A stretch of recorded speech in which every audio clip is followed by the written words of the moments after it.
Hello, everyone. So we have now 2022 Math Counts National Target number 8. So this is the last question on the national test, which is a bit challenging. So Yan rolls a 7 standard 6-sided dice, and what is the probability at least one pair of her dice has a sum of 7? And express your answer as a nearest thousand. Okay, so like we want at least one pair that will give us a sum of 7, which is like there are too many ways to get a sum, especially when you have more than a few like dices. So we have like 7 of these, so which is why instead of finding the pairs that will add up to 7, we'll find the one that doesn't actually make 7. So which is why instead of having at least one pair have 7, we are going to make the pairs that doesn't actually make any sevens at all. Okay, so let's see with the cases. The first case I'm going to start with is like using the only one number, like let's say one number.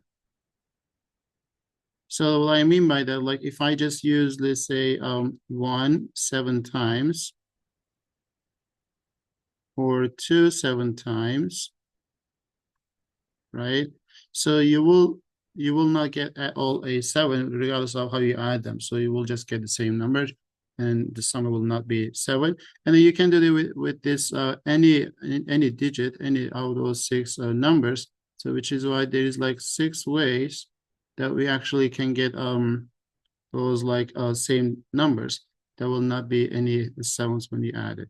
Okay, so that's the case 1, which is kind of the easiest case.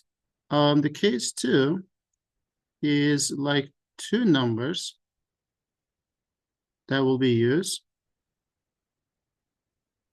But the problem with this, like let's remember like the way to get the 7. We can get this 7 like by like 1 and like 6, or 2 and 5, or 3 and 4.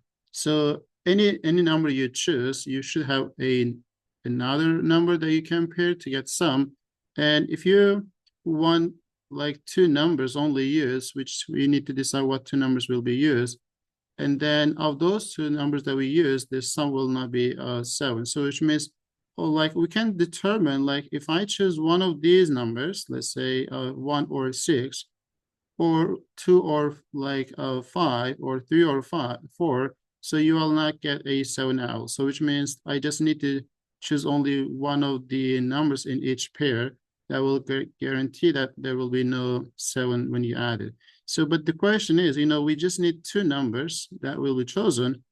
So maybe we can choose one number from this pair, one number from this pair, or one number from this pair. So, but we need to choose only 2 numbers, which is why I need to decide what 2 pairs I'm going to use to choose 2 numbers, which is going to be like 3 choose 2 ways that I can determine what 2 pairs will be used to choose to select my numbers. As soon as, let's say, we decide that we are going to choose these 2 pairs, that means I'm going to choose either 1 or 6. I have 2 options. Or I'm going to choose 3 or 4, so which is another 2 options. So that's 2 times 2, or 2 squared. So that means there will be 12 ways that I can actually get 2 numbers that will not be, the sum will be 7. So like if you are not like convinced with this, I'm gonna kind of do this slightly differently as well. So since we have like 6 numbers, 1 through 6, and I can choose any 2, which is 6 to choose 2 ways. But of those like 2 numbers I'm choosing, like if I choose 1 and 6, that's 1 pair, 2 and 5, or 3 and 4, the sum is 7, which is there are 3 pairs that will give us a 7. We just need to subtract the bad guys from our total, which is going to be like 15 minus 3. This is also 12. So you can get this 12 by this way as well. So meaning that there are 12 ways that I can get 2 numbers where those 2 numbers sum is not 7 at all. Okay, but that's the numbers. Let's say we choose 2 numbers. Let's say we have like 2 and like maybe not 5, but let's say 2 and 4. So if my numbers that I decide to choose 2 and 4, it doesn't have to be 2 and 4, but anything that does work of those 12. So you have like 1, 2, 3, 4, 5, 6, 7. So this digit, like the first die, could be 2 or 4, 2 or 4, 2 or 4. So we have two options for each dice, which is going to be 2 to the 7 ways that we can actually distribute those 2s and 4s among those pairs, like those dices. So that means 2 to the 7th one. But the problem with this, like if I choose all of them are 2s or all of them are 4s, that will be the same case as the first case, which will be overcount, which is why we are going to subtract this 2 from that 2 to the 7, which is going to be 128 minus 2, which is 126 ways that we can actually distribute those 2 and 4s. But again, I choose 2 and 4s. Like you can choose anything. Like I just made it like a bit concrete, but this is not just the only one. So you can have 12 of these pairs. So which is why we do have like 12 times 126 ways that we can achieve the second case. So if you multiply this, that will give us our answer to be 15, 12. Okay, so let's keep this in mind. This is 1, this is the 2, and the case 3 is slightly bit involved. So like we do need to choose 3 numbers now, right? So 3 numbers.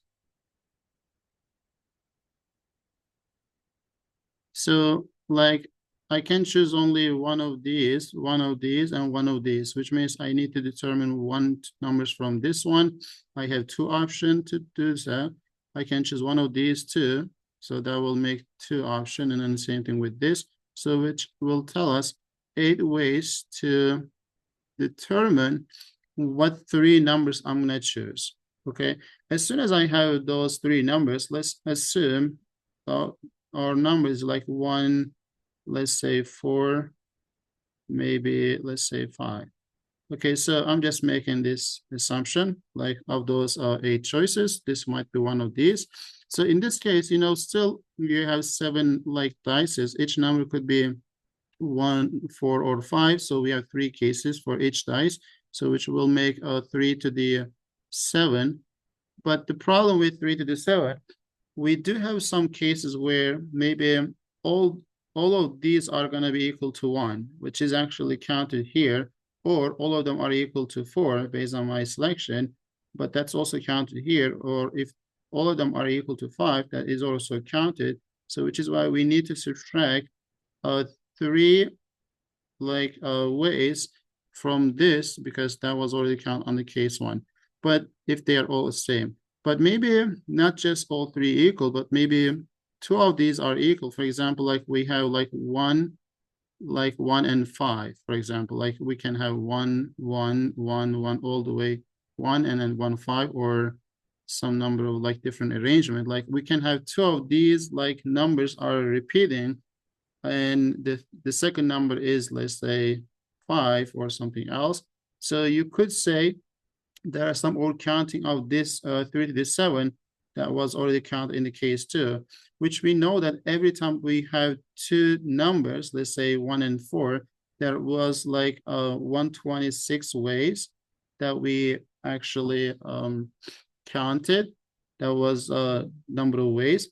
But we could have this 3 ways. Like I can choose 1 and 4, or 1 and 5, or 4 and 5, which means when you choose 3 numbers, there are 3 choose 2 ways, which is 3 ways that you can actually determine what are those 2 numbers that is actually gonna be repeat just 2 of these out of 3. So which is why we need to subtract that 3 times 126 as well. So, and if I do this, then I will get my case 3, which is going to be equal to 1806. So, but this is the number of ways to finish the dices. We know that there were 8 ways to choose those 3 numbers. So, which is 8 times 1806, which is going to be equal to, I guess, 14,448. So, and then that is the case 3. So if you are not convinced any of these steps, don't move on. Just slowly digest each step before you finish up the problem. And the last case now, I mean, there's no last case. The last step is because there's no last case. If you want to take the case for as 4 numbers, when you choose any 4 numbers, then 2 of these will make a 7 for sure, which is why we don't want that happen. So that's why we have only 3 cases. And the answer to the problem is 1 minus all these bad cases, which is like 6, and then 15, 12, and then 14,448. This is my desired outcome of complementary part. And the denominator is like, if you have no concern, like there's 6 sides, and then we have 7 of these. Every time you have 6 options, so 6 to the 7.